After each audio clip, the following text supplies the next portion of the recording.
Hey, what's going on? Today we got the S13 here and we're going to be restoring these door cards. Are like totally trashed. If you take a look, they're like absolutely disgusting. This is the worst of the two, but these staples that hold in this top portion and this down here came loose. I'm going to see if I could heat this to help it come back to where it's supposed to be. If you could see here, it's totally lifted up and warped from the heat. And I'm gonna see if I could heat it back into place or just staple it. I've got a convertible, obviously, which has these extra little seat belt holder things. This is gonna be the same process if you have any other S13. It's just gonna be a little easier for you.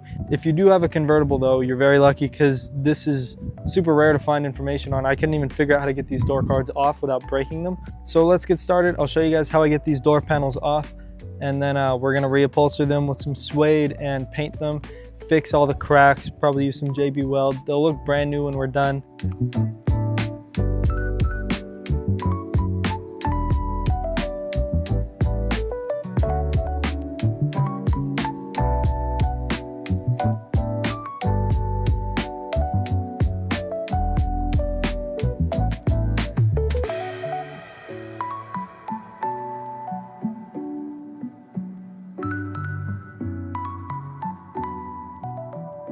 All right, so here's what I've got. This is totally trashed and disgusting.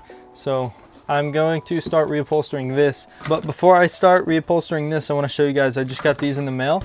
These are S13 stock, you know, whatever, it's window switches that came on my car. And obviously they're thrashed. This guy's got like 20-year dried tape on there. Not just that, but this switch is missing. It still works, I think. I kind of got them wet because I was dumb and I didn't realize how much they're worth, and I was like cleaning the car, so I think they still work. But I ordered these, which are S14 3D printed switches, and these are really good solution if you don't want to spend $400 on new switches. But the problem is they only fit in S14 and they're not the same. But at school I have a 3D scanner gun and a 3D printer, so what I'm gonna do is make an attempt to scan these, and then I'll take the file home and I will try to edit a way to make this kind of style work, but with the bucket part, the handle that bolts right into an S13, and it will hopefully use these switches. And I'm going to try to wire these switches up. These are the ones that came with this, just generic window switches. That way I can make a 3D print file just to make these work, and if I'm able to do that, I'll make it available for you guys to use. That'll be probably one of my next videos on the S13 that I do, but my goal is to make like a really clean solution where I can use these and have them actually able to be grabbed and not tear the door panel off. But for now, let's get started just on the door panel. Also sneak peek on my roto grids that are dusty that I'm gonna be throwing on here. I don't know if you guys have seen that or not yet, because I'm gonna do these videos in a weird order. Probably have like a reveal the whole thing done first, and then put all these other videos of me actually fixing it up. And this is my next project for that Civic under the cover over there. I'm going to be utilizing this to get that engine out of there, and I'll be doing a full rebuild on the Y5 in that thing so that I can sell it. Okay, but now taking a look at the back of the door panel, just seeing how they attached it. It's all stapled in, so I've got a staple gun and some staples here. I've also got JB Weld for, yeah, this is the one that I broke the piece off. I'm just gonna JB Weld that on. This plastic bond stuff works really good. If you see that 4Runner out there, I used it for the radio, just holding the entire radio in, and it holds in like amazing. So this stuff is great. I'm gonna try that out.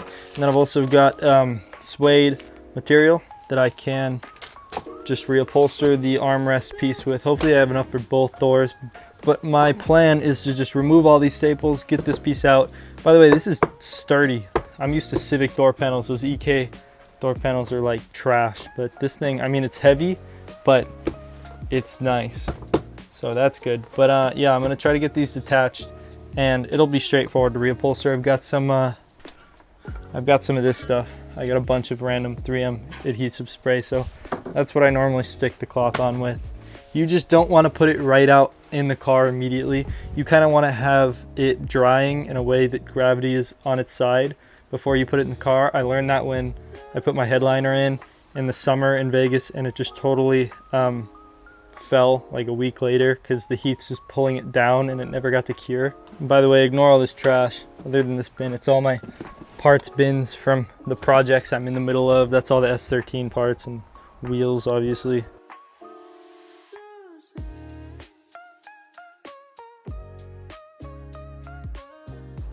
All right, so I've got my piece of suede cut out, but after ripping off that leather, you can see that it's kind of a weird textured thing, which is good for the glue sticking to it, but you can feel it but not see it under this material. So it kind of, once it's on, I don't think you'll be able to tell there's something behind it. It just feels like the material's kind of more rough than you would think.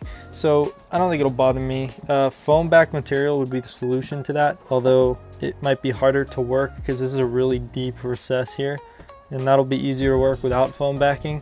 I think it'll look good. I'm just going to put some spray adhesive on the back of this, feed it in, and you can stretch and staple the corners. All right, the hood of any project car is the perfect workspace. Remember that.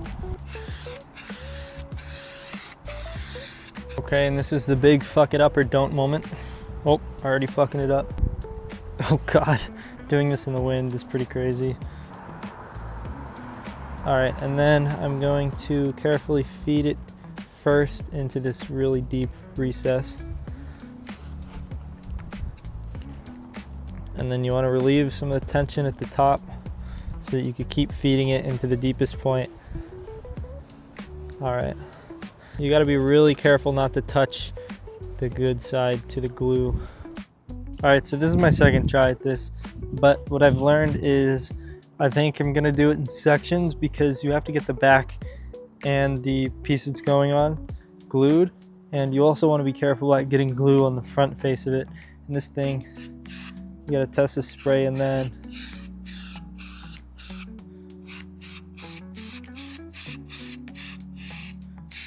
you get both sides, but you can be conservative with it because you don't want to get it where you don't want it. And then fold this over. I'm going to start with the hardest part, which is the inside here. You don't want to ever have tension on it while you're doing it because then you're going to have a bubble. You just want to make sure that you're letting it down easy, one piece at a time as you go. And then I wouldn't worry about the edges for now. Just getting the inside is what's important because you could always easily lift and re-glue the edges. Like if you get little wrinkles like that at the end, especially, we're going to staple it.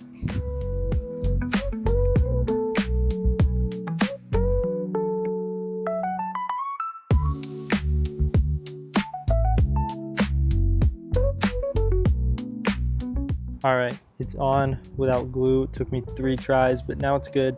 So I'm gonna let it dry for a little bit. You don't have to worry about getting these 2 recessed in. And anytime you see wrinkles like this in the corner, I just gently lift it so that it's not tacked, because it's easy to stretch around and staple that after the fact.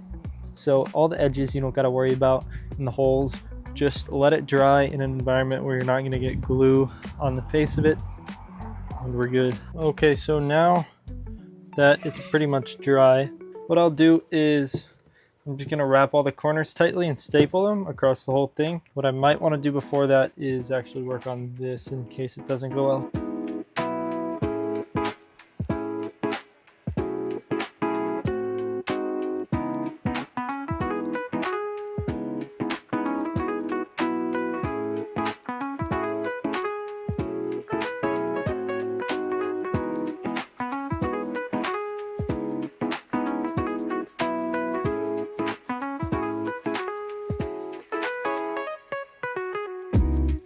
All right, so it's done. It actually looks way better than I thought it would. There was a spot I cut a little short here, and this would probably cover it depending on how centered it sits. But I still just took a little piece and sprayed the back of it with a glue. That way, once this is on, if you're able to see any of it, you still won't notice. Just looking at the back of it, what you want to do is cut. You want to cut the excess in a way where you're cutting straight that way from every piece, but you want to give it like at least 1/4 of an inch probably, and then work your way back with the cut, or you can kind of rip it by hand. I didn't do a great job. I kind of got lucky though, and it still looks all right. Once it's sitting in there, it actually looks really good. All All right, now while that other piece is drying, I got the door panel here. We're gonna use this JB Weld to fit on that other piece so it's ready to paint tomorrow.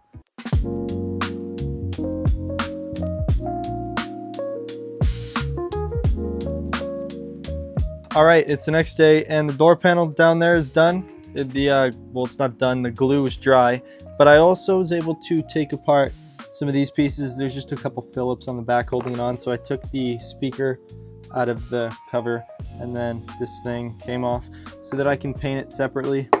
So my plan for the rest of them is I've got this liquid sandpaper. I bought this a long time ago. I just have it laying around. It's supposed to be a good way to sand something that's plastic like this. You take a Scotch-Brite pad and you can just use that to scuff up the surface. If you don't have the liquid sandpaper, these work just fine. And the reason you use this instead of sandpaper is the texture in here. If you took sandpaper to that, you would just flatten it out. Painting plastic is kind of a difficult thing. So what you need to do is just scuff it as well as you can. Clean it really well. I have this adhesion promoter stuff that I'm gonna use as well.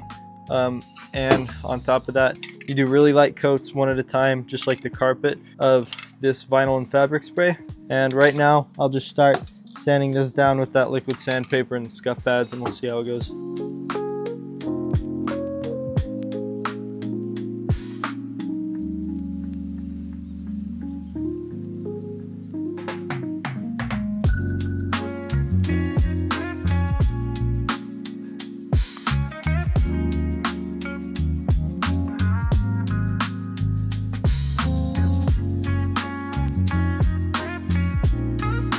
All right, the paint has dried. I got it mocked up here and it looks really good. I'm super excited.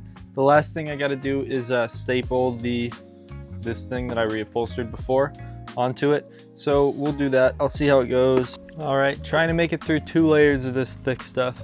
This wasn't cutting it, so I had to go ahead and buy this big mama here.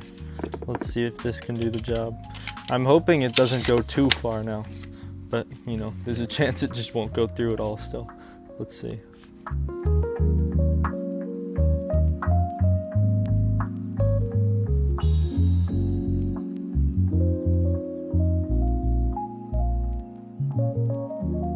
All right, and somehow I'm not a failure and it worked, so this is phenomenal. I'm actually really happy with how it turned out. I think it looks great, but yeah, mainly there was a couple things I had to figure out to get it to work. I was like stacking stuff under it. Like I would take one of these and one of these and put like the flat piece right up against the back of where the staple is gonna go. And that's because you need to press the 2 sides together as much as you can. That way when the staple goes through, there's nothing that's gonna allow them to separate. So the staple actually goes through both of them. Like I said, I ended up using these 10mm staples on the whole thing, and the 6, I think. 6mm staples were just for reupholstering the backside of this. There was a couple spots that I tried to use 6mm staples because they were poking through, but kind of as you go, I just had to mock it up with one of these clips here to get it where I needed it. And then from there, I was able to staple each corner. And with those 4 staples holding up each corner, that's gonna allow you to make sure it looks good, centered where it should be. Obviously, it's not perfect. If you see up here, some of these kind of get wavy. I think if I take a heat gun, I might be able to fix some of that, but obviously it's not gonna fit perfect. But after that, you just keep stapling one by one. You feel it. If it goes through, you take the staple out, you try again, do whatever you gotta do. You kinda have to mess with it, but it worked pretty well, honestly, better than I thought. I did need, I don't know if I mentioned this already, but I had to go out and buy this Milwaukee one. I already had the battery for it. This was just powerful enough to get the staples to go all the way through. So I just discovered something important about how these clips work. I'm pretty sure these clips are only in the convertible because somebody that's not Nissan made these door panels as far as I know, but the shape of the back gives you a hint.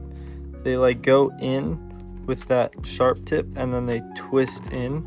So to get them out, so I twist it until I see that little gap underneath, and then I take the pick and I put it in and I lift the lip up above, and then I can twist it out. I got this cheap set from AliExpress of regular clips, but now that I know how they work, I was able to make this one go in just by copying sort of the shape. So just basically cutting a corner out of it. And this one's like way more wide, so after I do that, I kind of just go around the edges and trim them just barely so that it'll fit. Okay, and it ends up looking something like that. And now hopefully I could stick it in the same way that I did the last one. I kind of took some persuasion. It also, I don't know if you would want to do this because I'm kind of messing up the ones that are there. You could kind of just cut a slit into the actual door panel too to make it go in easier. This one went in because it was broken, so let me do another one. But really you could just force them in. If you had a screwdriver or a pick or something, you could just push them in anyway. Especially these cheap Alibaba ones, the plastic's really bendy. See what I mean? You could just push it in. But I mean, it's in there secure, honestly. I'm good with that. Overall though, it looks great. Now I've got to go get the other one and do the same thing. You guys probably have already seen what that looked like in the intro. This interior is coming to a close. It's almost done. I just ordered a sun visor. I'm going to be doing those window switches, so stay tuned. This whole car is getting overhauled. It's going to be super cool. So I can't wait to put more videos out for you guys on this car. Thank you for watching, and I'll see you next time.